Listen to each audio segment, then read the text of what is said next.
Okay, so for our literacy starter today, we're going to be looking at this activity here off of Pobble 365, which some of you might have been using, some of you might not have been. And it was this one that I like, this 6 sentences idea. It's based on the picture that you've got on the right here, but it says these sentences are sick and need help to get better. Can you help? And this here, I don't know whether I'm trying, yeah, perfect. This here is the sentence that you're given. The girl walked towards the house. She felt scared. She opened the door. Now, in some respects, I quite like that because it's short, snappy. My apologies. It's short, snappy sentences that build up the idea of sort of fast pace and tension. But what I want to do is give you an opportunity here to perhaps pause the video or perhaps have a go with me, and we're going to look at improving this sentence by adding a bit more description.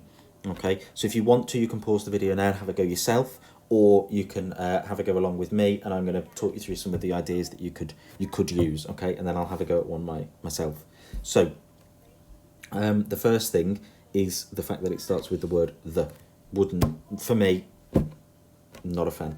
I think there's a brilliant opportunity at the beginning here to start with an adverb, okay, to describe how she walked towards the house and give me a bit more detail.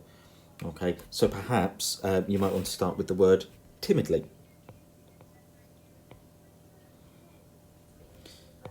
I do apologise for my handwriting. Timidly. So you could have timidly, comma, the girl walked towards the house. And already you've got a little bit more description there. Okay, so if you're writing your own, what you might want to do is have a think about an adverb that you could start the sentence with. Okay, keeping the same structure, keeping the same idea of the girl walking towards the house, start with an adverb. Okay, the girl walked towards the house. Okay.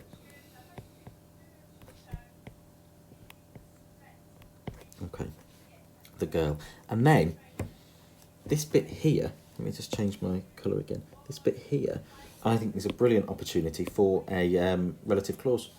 So you give me some information specific to this girl. Okay, so it could be anything. It could be what she's wearing. It could be how she's feeling. Or it could be what she's doing there. Okay, which is what I'm going to go with. So I'm going to go with timidly, the girl who had stumbled off the path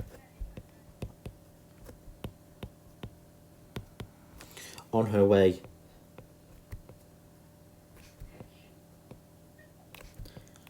home. I'll get rid of that, I've changed my mind. On the way home.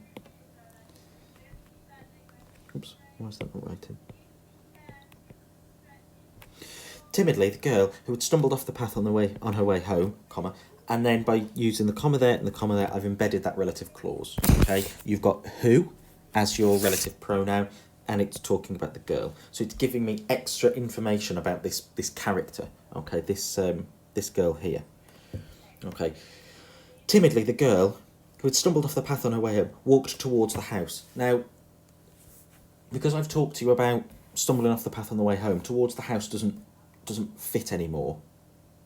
Is it her house or is it not? So we need to clarify that.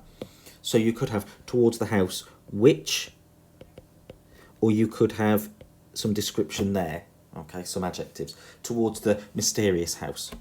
Okay, timidly, the girl who had stumbled off the path on her way home walked. Let's have a think. Oops. So instead of walked, you could have tiptoed. What about that?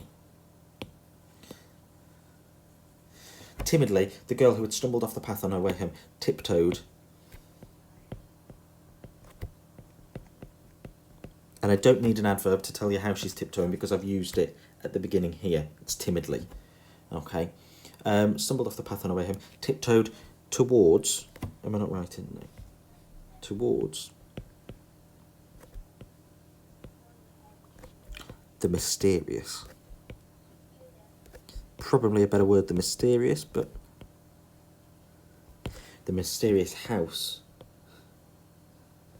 So they call it a house? Yeah. What else could we use? We might use something other than house. The mysterious... We'll stick with house. The mysterious house, which now...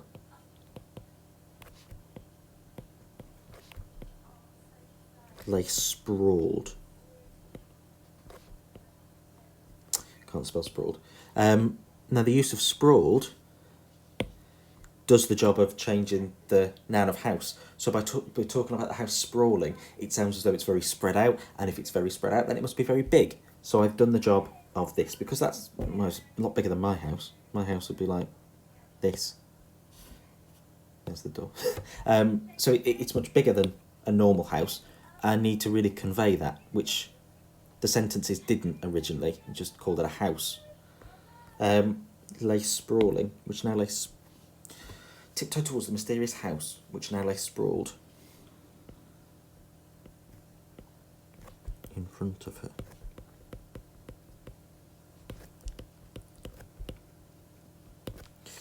Okay. And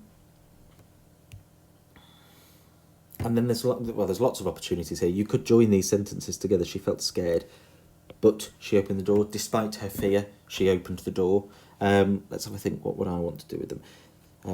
Tiptoe towards the mysterious house, which now lay sprawled in front of her.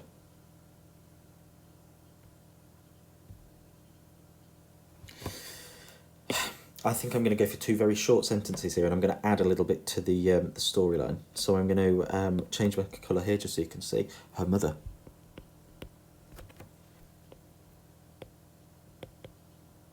Had told her tales. And I'm going to use the word tales because for me this looks very fairy tale-y, very fantasy. So the idea of tales, I'm using the same sort of language that you would expect in a fairy tale. Okay, it's not stories, it's not told her about it, it's told her tales. It sounds quite fanciful. Her mother had told her tales of... Her mother had told her tales of this place.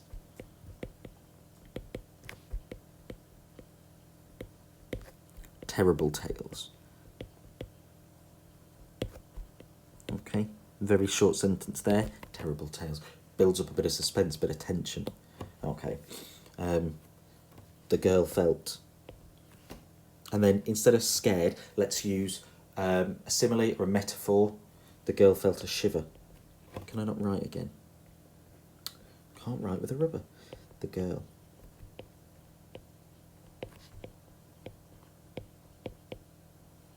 felt her blood turn to ice. Okay, and then she opened the door. Well, seems like a bit of a stupid thing to do if you're scared, so I want to try to explain that as well to the reader. Why would she go off and do that if she's so scared? In a sort of trance.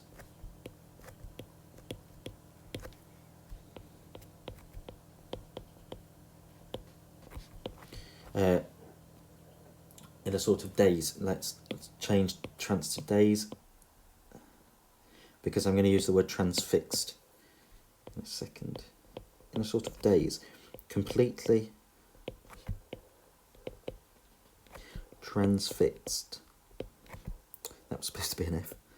Transfixed by the sight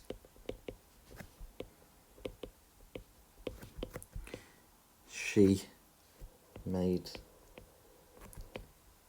her way to the door.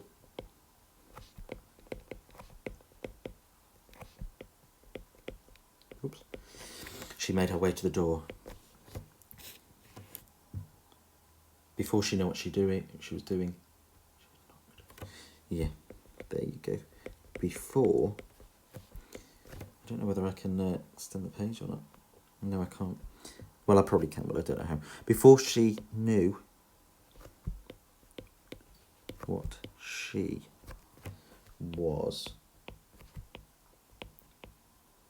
was doing, she had knocked. There you go. And I could leave it there. Okay, so already, look at the amount of extra information I've given you. So I've told you she's timid. She stumbled off the path on the way home. people know about this house. She's in a sort of trance, so maybe there's some magic or some mystery around the house, and I'm building up themes that I can pull on a little bit later.